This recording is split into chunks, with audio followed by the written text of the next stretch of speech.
All right, so thanks everyone for joining us for our November lecture. Um, tonight's lecture is People of the Opossum, Tracing the Ethnogenesis of the Wappinger People over the Past 5 Centuries. Our speaker tonight is ethnoecologist Justin Wexler of Wild Hudson Valley. Justin has studied Hudson Valley Indigenous culture, language, and history for over 20 years, both connecting with their communities in Exodus and doing extensive archival work on their recent ancestors. We are thrilled to have Justin here today for Native American Heritage Month. So happy to have you here, and I am going to turn it over to you, Justin, and I'm really looking forward to this one.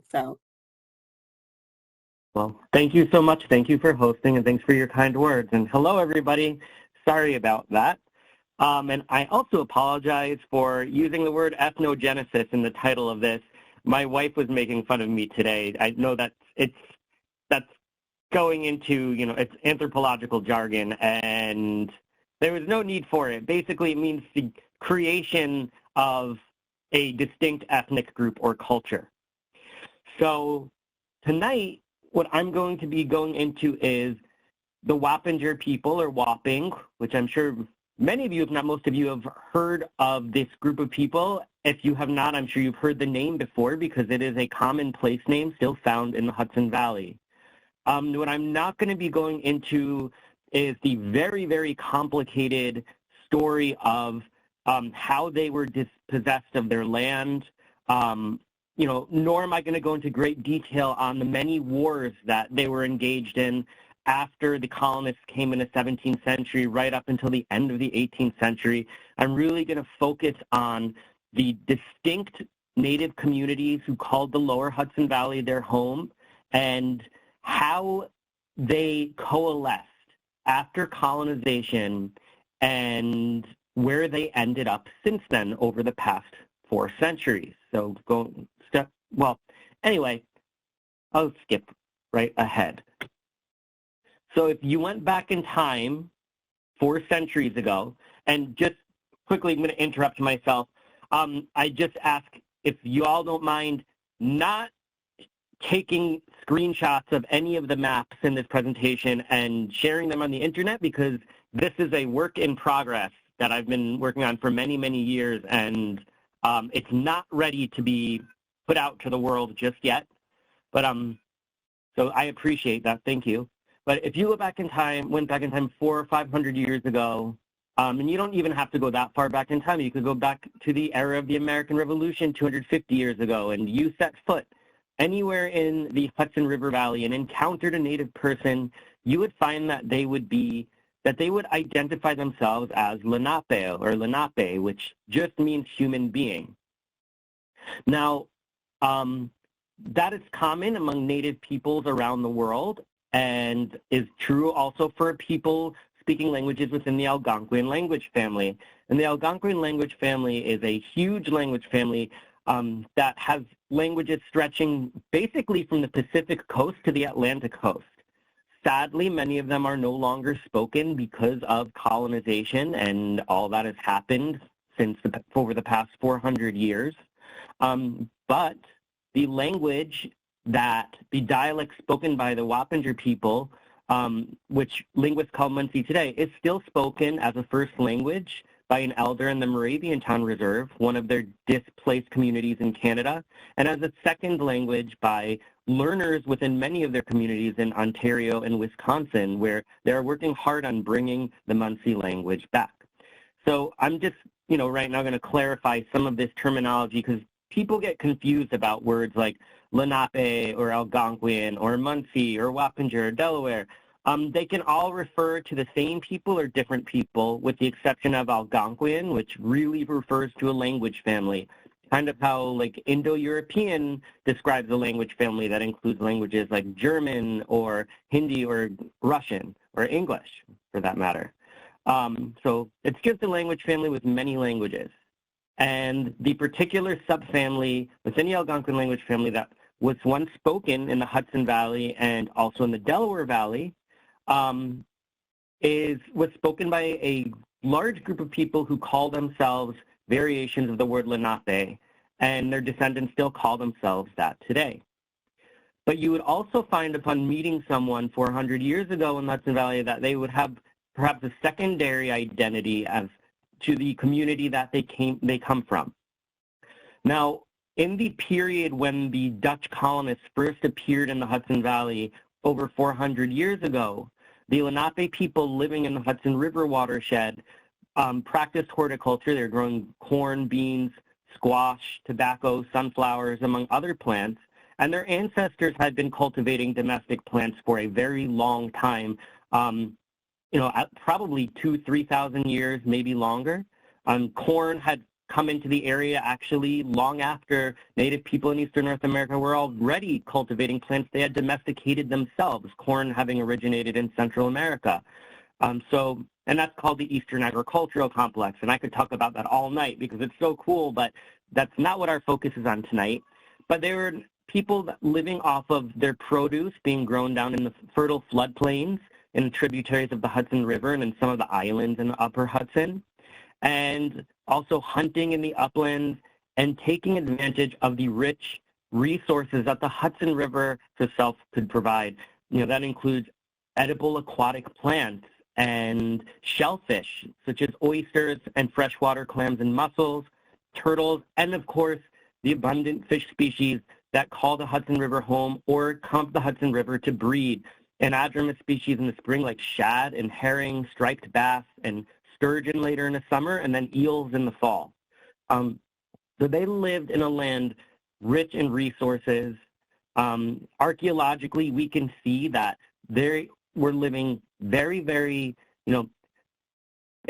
having permanent settlements, but also moving with the seasons. I like to think of the places they traveled to as vacation homes, having hunting camps that were up in the uplands that would be repaired in the fall, and fishing camps for the springtime, and that they lived relatively peacefully. Not that war was not a part of their culture, as it is for all Eastern Woodlands peoples, but they had little need to fortify their towns. We know that they were building fortifications, but those were places to retreat to in times of war.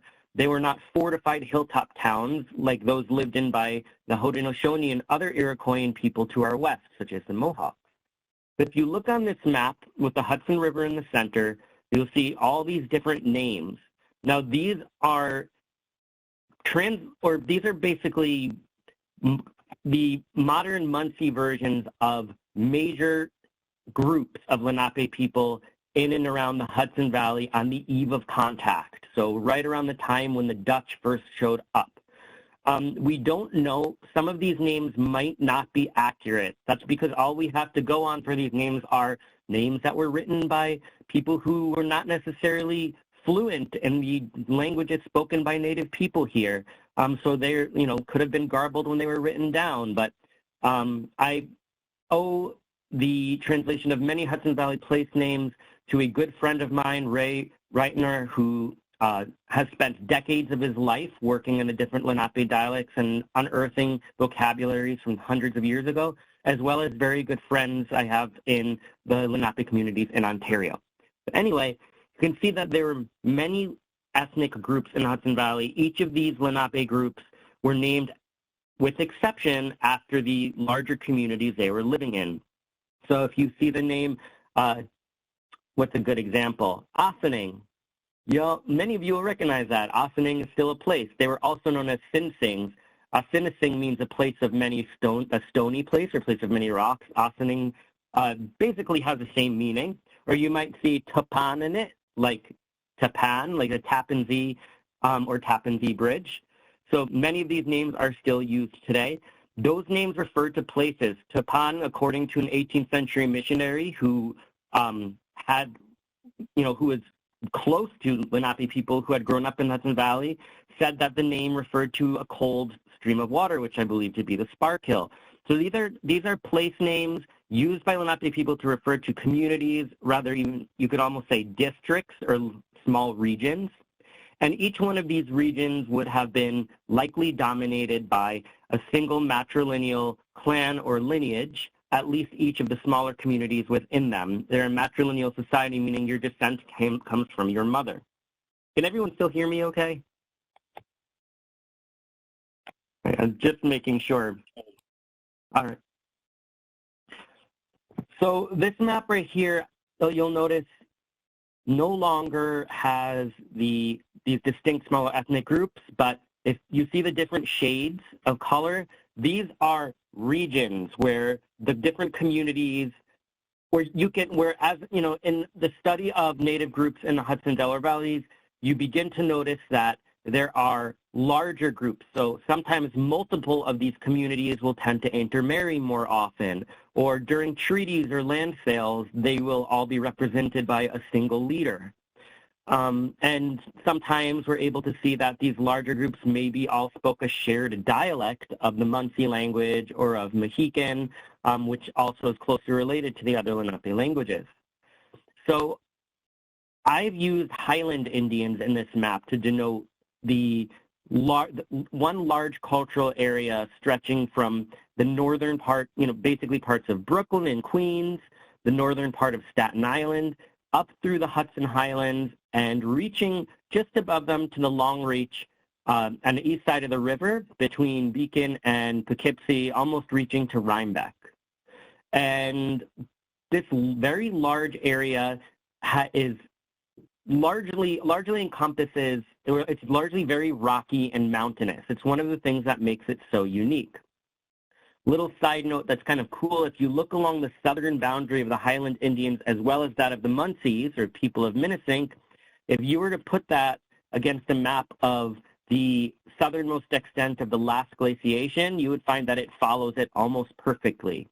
So for whatever reason, the dialects of what linguists call the Munsee language were once spoken north of where the glacier was thousands of years ago. And a distinct other group of Lenape dialects with other customs, which we call Wenami, was spoken south of where the glaciers were. Why that is, I have no idea, but it's something I find very interesting.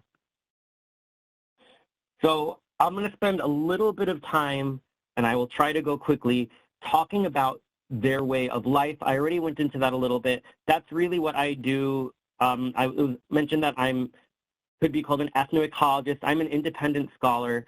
I started back in high school trying to trace where specific Native families in the Hudson Valley ended up after the American Revolution, but my real passion was trying to understand what the relationship was like with the land here, how they shaped the landscape, how they managed it, how they perhaps enriched the biodiversity, but also how the distinct ecology of the Hudson Valley shaped their beliefs and their culture. And so I've spent these, past 22 years doing a mixture of archival work, because sometimes all we have to go on is eyewitness accounts written by outsiders 300 years ago. In fact, more often than not, that is the case. But also I've spent years now connecting with members of their contemporary communities in Ontario, Wisconsin, and Oklahoma. And I'll mention in a little bit how they ended up in those places. I'll just note that these two images, as far as I know, are the earliest depictions of Native people in the Hudson Valley, the one being from the 1630s, the other from 1645.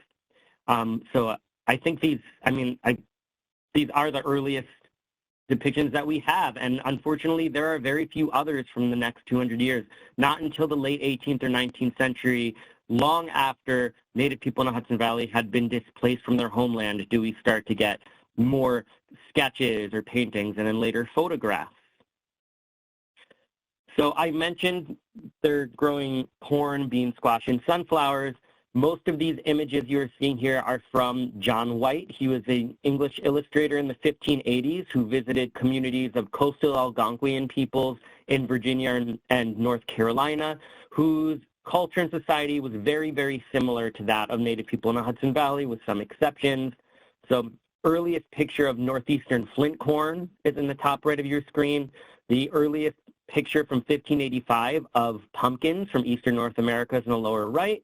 And even though some of the hairstyles are a little different in the couple in the middle, it still gives you a very good idea of the Native peoples in the lower Hudson Valley and what their day-to-day life would have been like before the colonists came. And that pot, by the way, on the top is very typical of the collared pots that were made and used for cooking by Native people in the lower Hudson Valley, and which they would use until the mid-17th century when they no longer needed to make them because metal kettles had become, so copper, brass kettles had become so easy for them to acquire from the Dutch traders.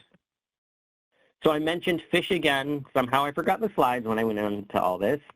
Another painting from John White in coastal North Carolina, as well as a sturgeon on the bottom of the screen, an eel, and shad. That canoe on the top right is an actual dugout canoe. I believe it is in the Museum of the American Indian. That was unearthed in the Hackensack River.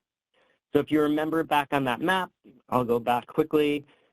I'm sure many of you are familiar with Hackensack, New Jersey. In Muncie, and as well as in Wenami, that's Akinkaishaki, and that's how it's written in some of the earlier Dutch accounts. That's the name for that region, and that's one of the groups that I'm going to be talking about who became part of a larger Wappinger identity. So I mentioned hunting but not burning. The top right picture is an actual picture of a burn in the Hudson Highlands. That is the Hudson River right there. And it's from just a few years ago. I took it off the internet. But fire was an extremely important part of the culture of many Native peoples in the eastern woodlands and had been for centuries. We know from evidence including charcoal, pollen found in bog and lake sediments, as well as early eyewitness accounts and by the tree and the plant species composition today, that Native peoples in the Hudson Valley had been setting fires for their hunting for a very long time, for many generations.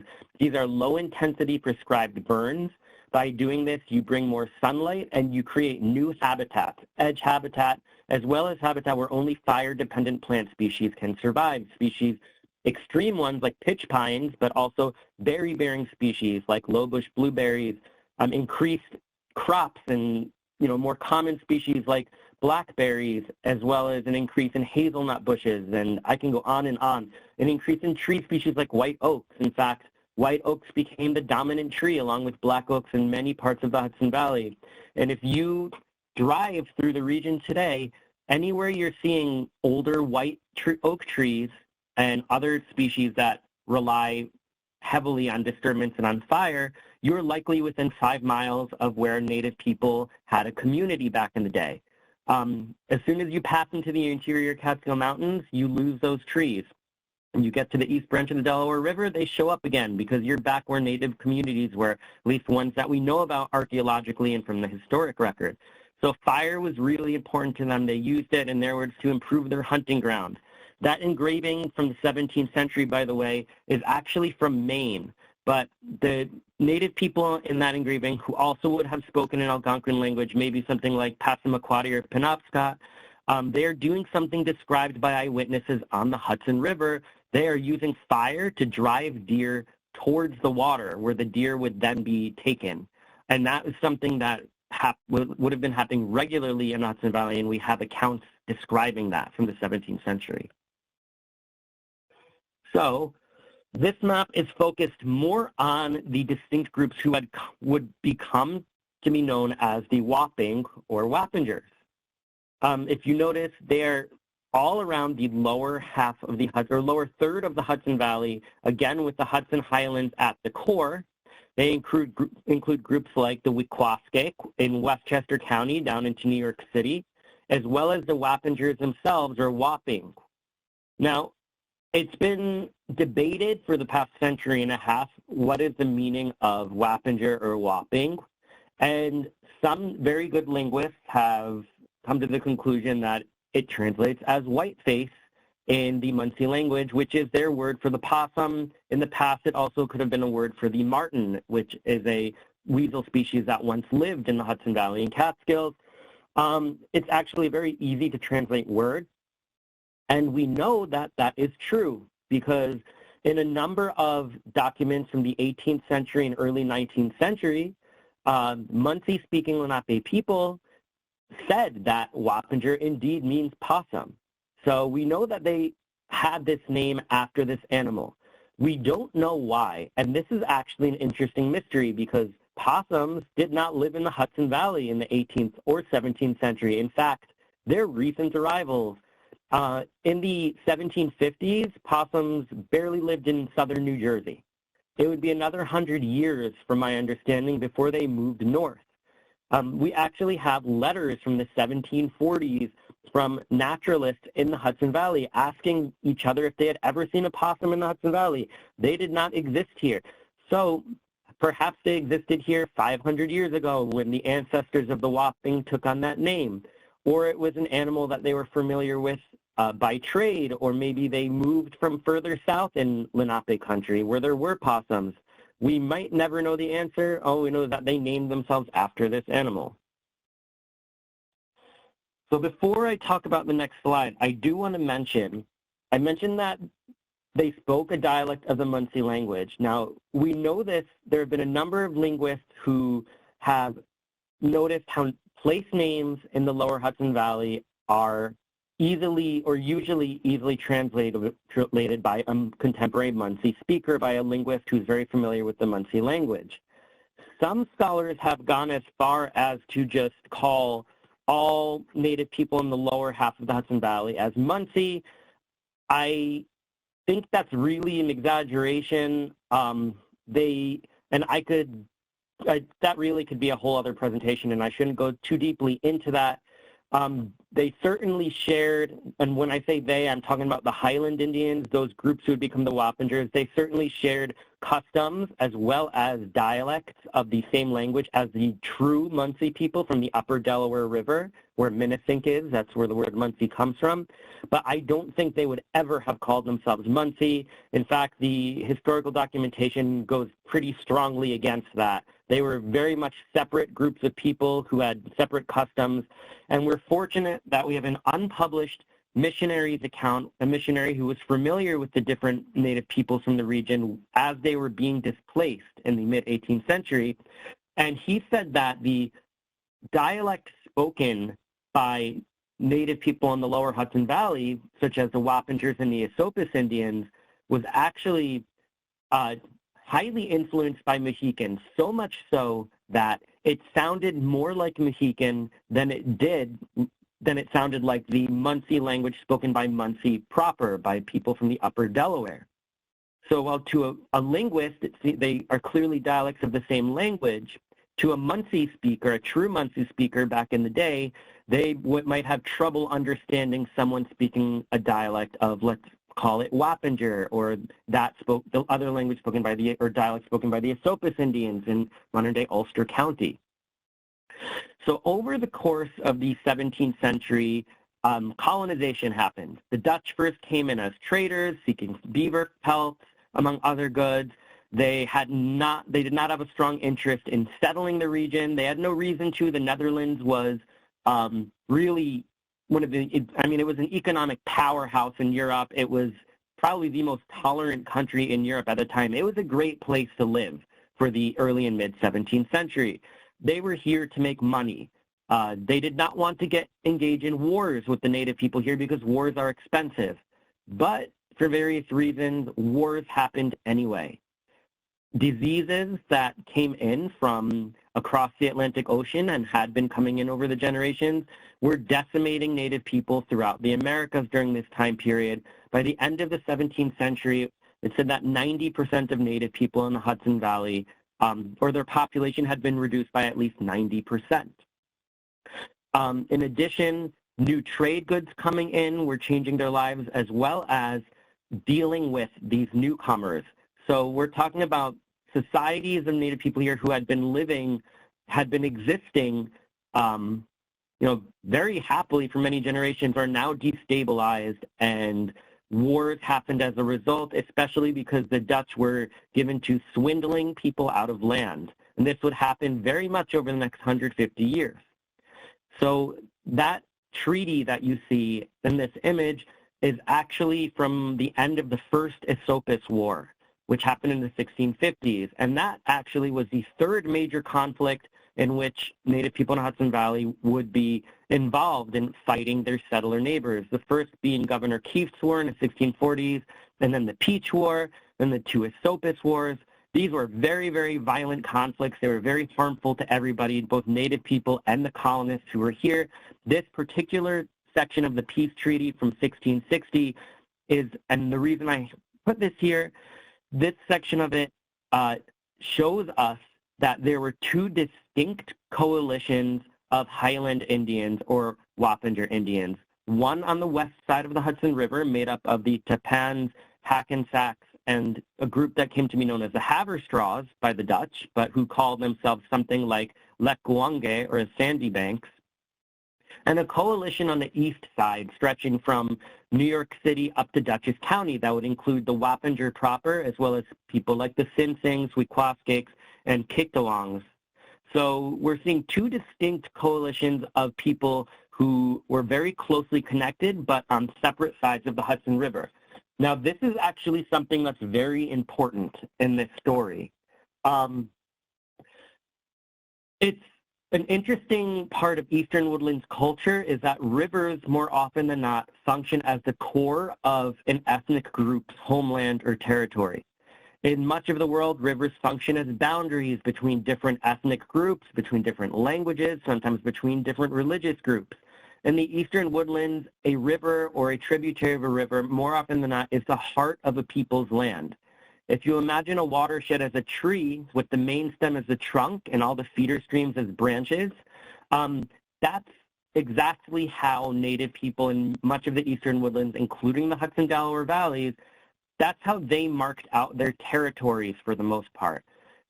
They did not have the same idea of land ownership as the settlers did who were coming overseas from Western Europe, but they did have a very strong idea of inheritance of land. You would inherit a territory from your mother specifically because you belong to your mother's lineage, to her clan, as well as to her nation. You would have spoken your mother's dialect or language. You also had some right to inherit your father's territory, so you would have the right to access it, even though you did not belong to his group. And these territories generally follow watersheds. It's really remarkable if you go through the many, many land deeds, really hundreds of land deeds that have been saved in archives that come from the colonial era when the Dutch and English were buying land, very often fraudulently from Native people. You'll notice that they really describe land that goes by watershed, and that's very difficult to do that without satellite images of streams. So they were intimately familiar with their land. Now, to go back to the east and west side of the Hudson River also forms a core in the land of the Lenape people in the Hudson Valley. However, the Hudson River is large enough that people on the east side of the river seem to have different political leanings than people on the west side of the river. On the east side, even though they were deeply tied by kinship and dialect to people on the west side, and this is true for the Mohican people in the north, the Esopus people in the middle, and the Highland Indians to the south, on the east side, they tended to have strong ties of kinship and political ties to other Algonquian-speaking nations in contemporary New England. On the west side of the Hudson River, they tended to have a much stronger relationship with Native peoples in the Delaware Valley. And this would play a huge role in where the Lenape people would end up, where they would be displaced, where they are today, as well as in the choices they would make over the coming 2 centuries when they had to deal with the effects of colonization in their homeland. The wampum belt that you see across this page is a wampum belt from a treaty in 1669 that, as far as scholars know, there were no European eyewitnesses at that treaty. It was only Native people. But that treaty marked the end of decades of conflict between the 5 nations, or Haudenosaunee, the Iroquois Confederacy, and a coalition of Lenape people from the Delaware Valley and the west side of the Hudson River. So this belt was passed down in Mohawk communities until it was collected in the early 20th century by a scholar. It represents symbolically burying the hatchet. That's why there's a hatchet on it. Now, the reason this is interesting is because the Native people on the east side of the Hudson River, the Mohicans, and Wappinger groups such as the Wappingers proper and the Wequaskeks, they would not make peace with the 5 nations for another 5 years or so. because they had strong kinship ties to New England Algonquian groups who were still at war with the Haudenosaunee. And this is not the first time that you can see in the historic record a political difference between the east and west side of the Hudson River. As early as 1645, after Governor Kieft's War, we see that a single leader is representing Native people on the, well, Highland Indians on the west side of the river, and on the east side of the river in 1645, the head sachem, so the great leader of all the Mohican people, represented all the Highland Indian groups on the east side of the river. And that, so clearly there was a very strong relationship, a strong alliance between the Mohicans on the east side of the river and the Wappingers and kin groups also on the east side. So these two images represent exactly what I'm talking about. The one on the left, that is the earliest watercolor of Native people from the lower Hudson Valley. They likely are, ancestral to the Wappinger people of the 18th century. This painting is from the late 17th or early 18th century based on their hairstyle. You have to take certain parts of that image with a grain of salt, but the tattoos are quite accurate for the time for Lenape people, as well as the hairstyle, the man's hairstyle with his hair tied on one side of his head and shaved on the other. The other side of the page is an engraving of the Mohican leader Etowahcam, who was one of the 4 Indian kings, so-called Indian kings, who visited with Queen Anne in England in the early 18th century. And you can see he has the same hairstyle, except it's grown in a little bit. This was an era when the Mohicans had an ever more strong relationship with their Wappinger neighbors to the south. So by the end of the 17th century, some of those names you saw in the earlier map start to fade out. We no longer hear about Kitawang Indians. We no longer really hear about, Sing Sing Indians. Instead, you have the Wickers Creek or Wickwascakes, the Wappingers. The Haverstraws are now sometimes called Murderers Creek Indians. And those people that are down in the area of Tappan and Hackensack, the area between New York and New Jersey, they're either just called Indians from Hackensack or Tappans, or sometimes they start to get called Pompton Indians after the Pompton River and a hill, likely a hill in that area because it means sloping mountain. So we're starting to see these groups consolidate. So that by the mid-18th century, we're only seeing 2 groups. The Wappingers on the east side, also called Highland Indians, and the Pomptons on the west side, also called Opings or Wappingers or Opis. So somehow, and we don't know how, the Wappinger name ended up being used during this time period for all of these groups of people. It's likely that members of the original smaller autonomous groups like the Hackensacks still had an identity as someone from Hackensack, even if they no longer lived there in this time, or at least they knew their parents or grandparents were part of that group. But for whatever reason in this time, groups on both sides of the river come to call themselves Wapping or Oping, meaning whiteface or possum, and on the west side having the other identity as Pomptons. So in this time period, we're seeing the final large land sales by Native people, by the Wappingers, and for the rest of this talk, I'm just going to use Wappinger to talk about all these groups. The final land sales in their homeland. So that map on the lower right is from the Rumbout patent. That's one of several very, very, and that really is the core, by the way, of the Wappinger homeland proper in Dutchess County. That's one of numerous huge land patents purchases in the end of the 17th century. In some cases, Native people would then contest in court for generations to come. The left side is the signatures of Wappinger people from the west side of the Hudson River in the Treaty of Easton in 1758, when they sold all the rest of their land in the colony of New Jersey, actually for a very large amount of money, along with the Munsee people who also had land in New Jersey. So we're seeing an era where they're literally signing away quit claims to their land, or where they've already sold most of their land, and even if it was not legally sold, or it was legal according to the colonial governments, but not to Native peoples governments. And so this is an era where those who are signing the quitclaims on the west side of the Hudson River are beginning to move west. They're beginning to move towards the Susquehanna River or to the Ohio. Sometimes they're being given land to live on by the Haudenosaunee, by the, the people who became the Six Nations. And while those on the east side of the river are remaining in their homeland, and so they're not signing quitclaims, but they're starting to get a new orientation towards the east as the mission at Stockbridge in Massachusetts and the Mohican homeland becomes an attractive place for Native people who want to retain their own sovereign governments, to retain their culture and their identity, but to learn how to live in the colonial world. The pipe with the quilled stem, by the way, is from the Rumbout tree deed and was passed down in the Verplanck family for many generations. I don't know if it's on display.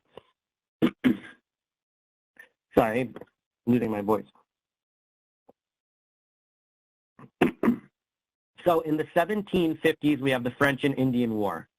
That was the first time that Native people in the Hudson Valley would wage war against their colonial neighbors, the first time since the 1660s. So we're talking almost 100 years of peaceful coexistence with their colonial European and African neighbors. But as they became a minority in their own country, and as it became more and more difficult for them to live in their own country, it became more and more tempting for them to move west, as I mentioned, or in the case of some people, to the Stockbridge mission, where they could learn skills that would help them survive in the colonial world, skills like blacksmithing or weaving or growing crops like wheat, which actually Native people were already learning some of these skills on their own without the mission, but the mission was a place where they could, oh, hold on a second. Yeah. Oh, I have water. So, sorry about that. So this map, you're seeing where different groups moved. Now, if you go through many publications by the best scholars on the topic, I mentioned how they tend to lump together Munsee people as one large group of people. I don't think that's fair to do other than as members of a single linguistic group, because we can see in colonial records distinct identities retained as autonomous larger groups. So as you know, I've been stressing this, emphasizing this whole presentation, you had all these smaller autonomous groups coalesce into, for example, the Esopus Indians or the Mohicans or the Wappingers. And we can see these larger coalesced groups start to move to their own places. So on the west side of the river, the Highland Indians or Wappingers or Pomptons start showing up in the east branch of the Susquehanna River. And they, for the most part, would remain there for another 20 years. In a census from the beginning of the American Revolution, we see that they're still there in the same towns where they had been in the 1750s. They're not listed as Wappingers, they're listed as Mohicanders, but we know that they're not Mohican people because the last names we see of leaders in that town are names that are recognizable coming from places like modern-day Rockland and Orange County or northern New Jersey. And the Munsees from the upper Delaware River generally were living at this period on the west branch of the Susquehanna River. So living right near each other, you know, within a day or two paddle, and intermarrying with each other, probably more than they ever had before, but still living in distinct autonomous communities that at this point in time are mostly named after the towns they're living in the Susquehanna River. We also know during this period it's likely that many, many Wappinger people, among other people in the Hudson Valley, had moved already out to the Ohio country, out in the modern state of Ohio, even in Indiana. Those groups would end up in Oklahoma eventually. So when the American Revolution happened, Native people, like everybody else, had to choose sides. Now, by the 1770s, Native presence had been extremely diminished in the Hudson Valley. Most Native people in the Hudson Valley were living either to the west in the Susquehanna or in the Ohio. or were living in the Stockbridge Mission in Massachusetts, which had become pretty large at this time. And interestingly, we see the East-West political divide happening again. Those groups who were living on the west side of the Hudson River, and there were very few people living on the west side of the Hudson River. Most of them had already moved out to the Susquehanna, but would return to visit their ancestral land. They tried to stay neutral and would eventually fight on the side of their loyalist neighbors. They were effectively they thought that their best choice would be to do that of their Six Nations neighbors and fight not because for the king, not because they cared about the King of England, because they thought that the king had their best interest.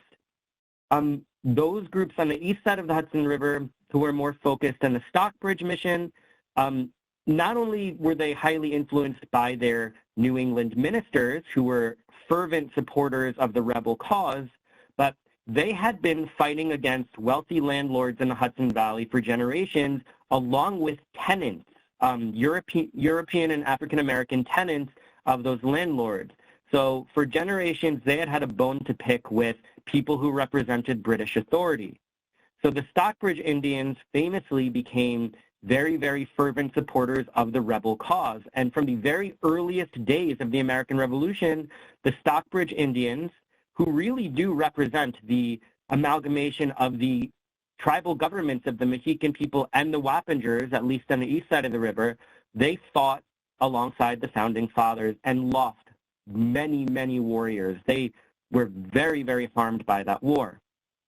The watercolor on the left side of this page is from after the Battle of White Plains. It was painted by a British one of the, I think a Hessian from the British Army. He described how valiant the Stockbridge warriors were. In fact, the Wappinger chief at the time died during this conflict, if I'm remembering correctly, and he sketched how they dressed and described how they dressed. The painting on the right side is of Guy Johnson, the nephew of Sir William Johnson, the British Indian superintendent who passed away a few years before the Revolutionary War broke out. He was instrumental, along with his cousin and other members of the Johnson family, in retaining the loyalty or encouraging the loyalty to the crown of the majority of Native people, including displaced Hudson Valley Native people in the Susquehanna. And actually, it's a Mohawk leader next to him in that painting, but as the war went on, the Susquehanna towns were completely ravaged by multiple armies from the rebel side, and the Native peoples in the Susquehanna would be forced to flee and become refugees outside Fort Niagara, where we have very detailed census data from the British Indian Department there and can very carefully trace where people ended up. And we can see that during this period around 1780, most Native people from the Hudson Valley who had fought for the Loyalist cause ended up in Ontario, where their communities today are found in the Six Nations Reserve, Munsee Reserve, and Moravian Town, where they've intermarried for 200 years. And you can see that in this map. It's extremely simplified and does not do justice to the very, very complicated, traumatic journeys faced by Lenape people when displaced from their homelands. But it still gives you an idea of how, the Wappingers, at least the tribal government from the east side of the river, and the Mohicans who ended up in Stockbridge first moved after the war to central New York and then would end up in Wisconsin, where their tribal government is today. Those who moved out to the Susquehanna and some to Ohio ended up in Ontario. And then a great many people ended up in Kansas and Oklahoma, where they still live today, is the Delaware Nation in Anadarko and the Delaware Tribe of Indians. And while both of those groups are mostly descended from Lenape people from eastern Pennsylvania and the coastal plain of New Jersey, we know that they have ancestry from the Hudson Valley as well. And actually, interestingly, one of the Turkey clans among Lenape people in Oklahoma, which I don't think exists anymore, but did until the early 20th century, is called Wapinghaki, which means possum country or possum land or Wappinger land. And we know that the Wappingers had a turkey clan as well as a wolf clan. It's documented multiple times in the 18th century. It's entirely possible that the Wappinger turkey clan survived in Oklahoma. It's also possible that the turkey clan that still exists in Munsee-speaking communities today in Ontario is directly descended from the Wappinger turkey clans in the Hudson Valley, because as far as we know, the Munsee proper from the Upper Delaware River did not have a turkey clan before they moved to Ontario, so it seems that that's a Hudson Valley clan for Munsee speakers. So that's it. Hopefully there's time left for questions and answers. I tried to go as quickly and clearly as possible. Sorry if that was a little bit rough. I got a little flustered by the audio issues in the beginning, but yeah, thank you all for your patience, and I'm happy to take questions now. Thank you, Justin. That was awesome. I learned so much, and I probably know a little bit more than a lot of people on this call, so that was fabulous. Folks, if you have questions, you can please ask them in the chat, and I will ask them of Justin. I had a question, actually, that I should have written down or asked in the chat, because now I have forgotten it. So hopefully I will remember it as we're waiting for folks. Lots of great comments in the chat. I did the illustration of the Stockbridge militia. Man was actually from the Battle of Kingsbridge by Johann von Ewald. Yep, me and Mike both, Mike Kropian both made that comment in the chat here. Yeah, I couldn't remember at the moment. Yeah, that was, we talk about that at Phillips Manor Hall. For those of you who haven't been, Daniel and him, we have a talking portrait of him talking about the reason why the Stockbridge community sides with the Americans, and then we talk a little bit about what happens to him after, or rather during the war, and what happens to the community after the war. Let's see if we have any questions here in the chat. Yeah, great, lots of questions. Okay. David says, to what extent did the Spanish government, who controlled a large area around Wisconsin, invite the Delaware to that territory? The Spanish government was the question? Oh, yeah. So they ended up there after the Louisiana Purchase. So it was already within, the state did not, the state did come to exist. The Stockbridge community moved out there. It's a really complicated story. They initially were going to the White River in Indiana, but they had long-standing relations with the Menominee and other Algonquian peoples of the Great Lakes, and were basically given a place of refuge there.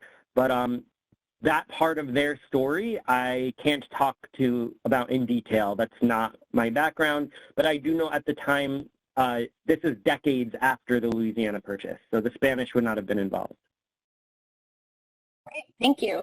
Pammy says, can you speak a little more about how the waterways were at the heart of the homeland? Oh, hi, Pammy. I'm saying hi because I'm assuming I know the Pammy who asked that question.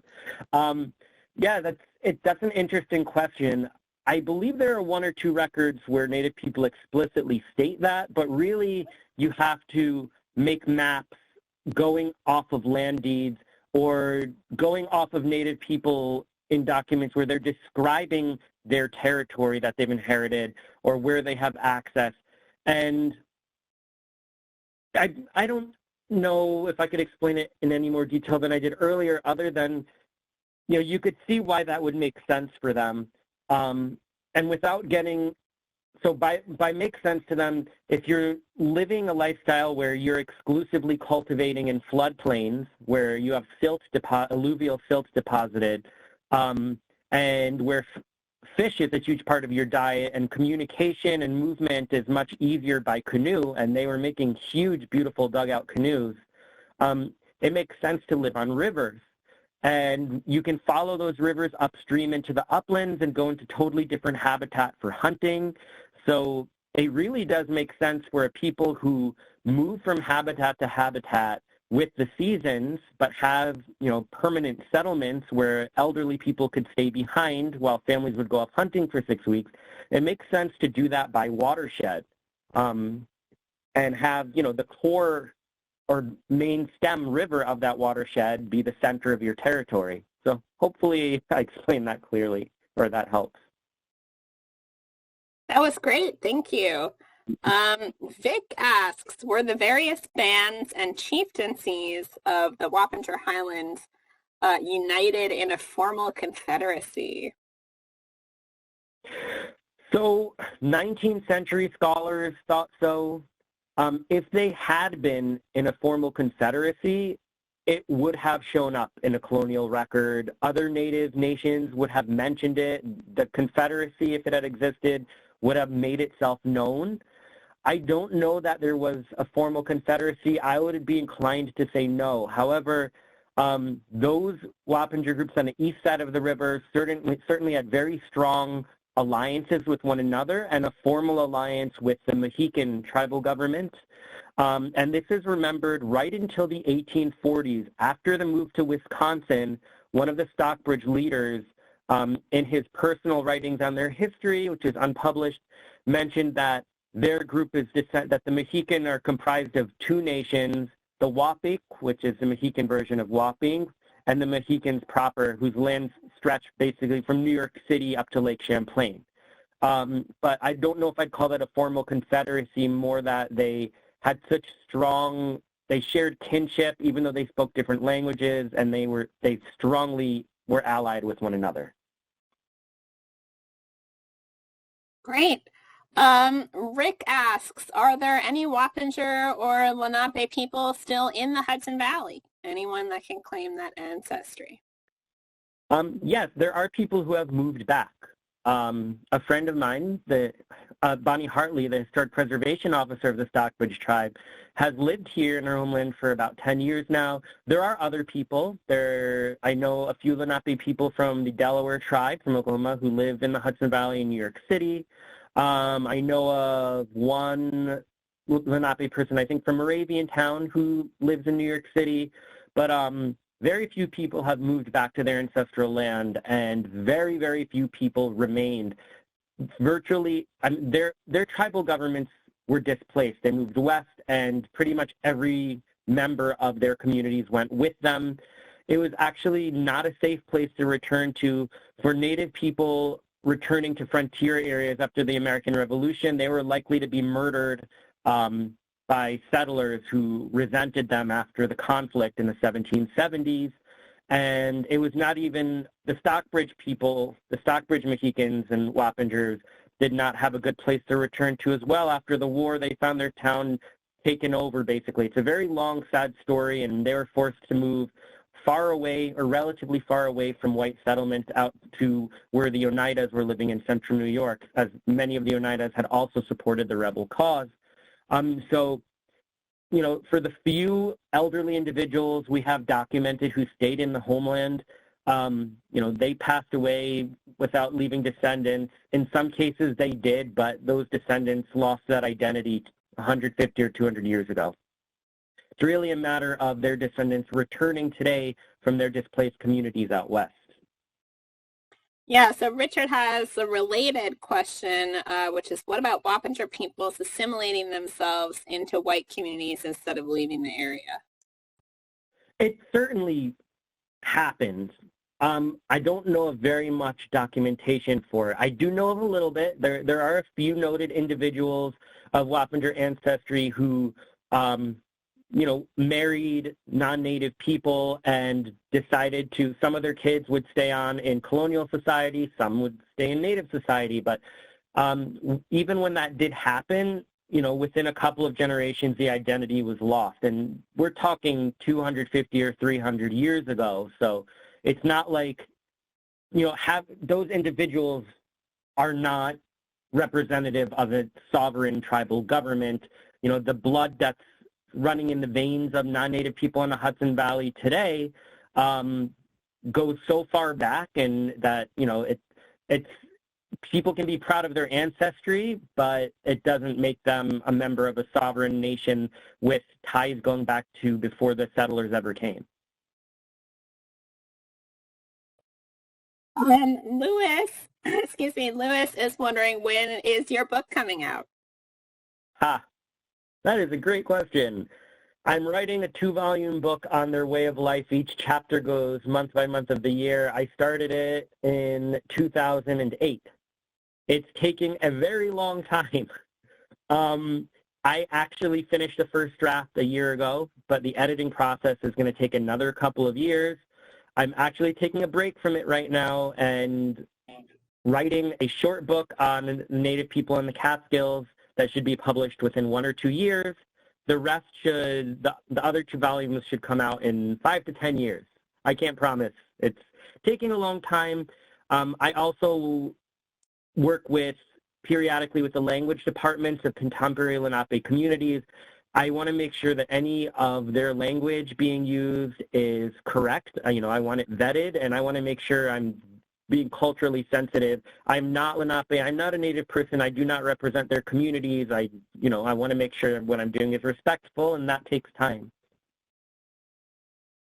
Well, we will look forward to it whenever it's published. But yes, we at Phillips Manor Hall, a couple of us have books in various stages, and we know what a slog it is. So we appreciate the work that you do, and we'll look forward to it when it comes out, whenever it comes out. David says, great presentation. What are some of the existing surnames you referenced?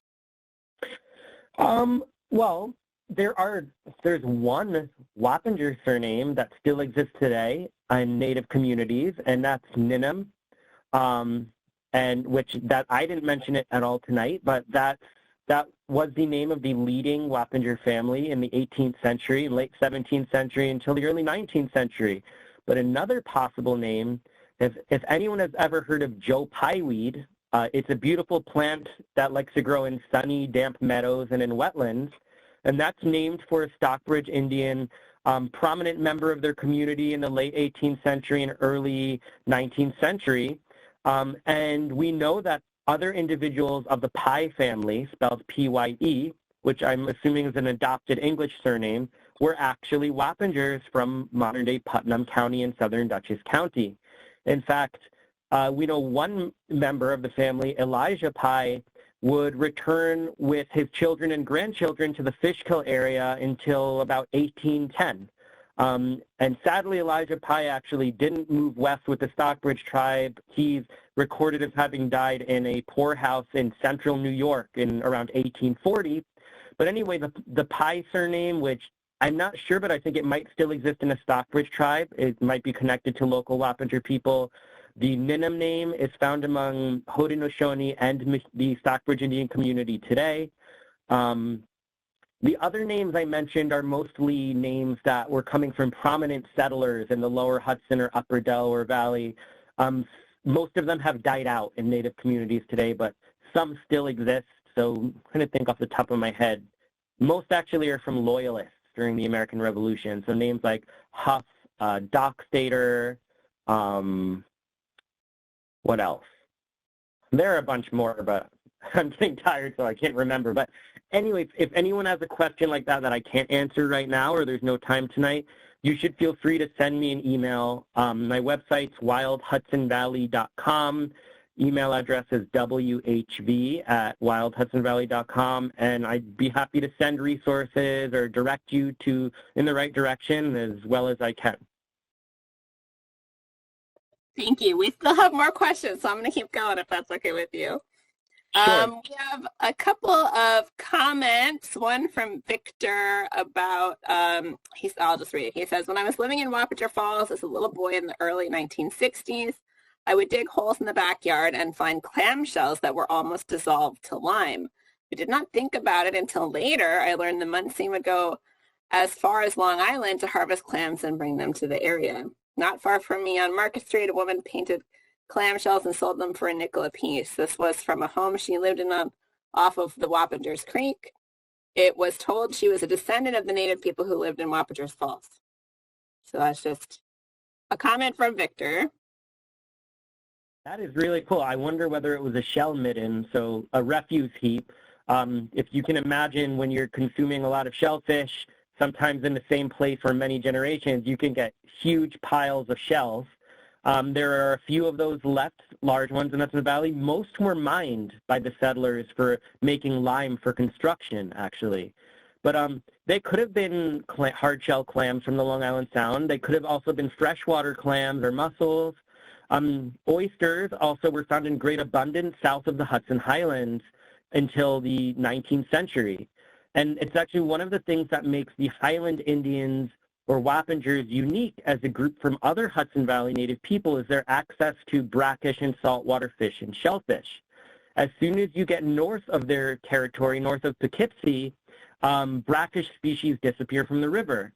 South of Poughkeepsie, you might encounter salt, even though it's freshwater, you might encounter species that can do okay in brackish water. So some bluefish, as an example, or I can't think of others right now because I'm tired, but they'll come up the Hudson River estuary above the Hudson Highlands as far north as Poughkeepsie, which is close to the northern part of the Wappinger people's homeland. And they were harvesting huge amounts of oysters, and of course, with ties of kinship to closely related groups on the Long Island Sound and in western Long Island, it's extremely likely that groups would have been annually going down to the Long Island Sound to collect clams and whelks and other saltwater species. That's a common practice for other coastal Algonquian groups. The Penobscots did that in Maine. The Native people in the lower Housatonic Valley also would go to the Long Island Sound. They'd travel 50 miles or 100 miles for the same purpose. So, it's possible you were seeing hard-shell clams. Great. Carol asks, do you have information about Ramapo Mountain Indians? Yes, they have an amazing history themselves. They're one of the last groups of people I know who still have predominantly 17th century Dutch names from the New Netherlands period. And as a community, it's possible that they have a few native ancestors going back 200 years. We don't have documentation, though, at all as to who those native ancestors were. We know that the vast majority of native people from the region were no longer in the region by the time of before the American Revolution even happened. If one or two individuals stayed behind, they would have married non-native people. And within a few generations, that identity would have likely been forgotten. And that's what census records seem to show.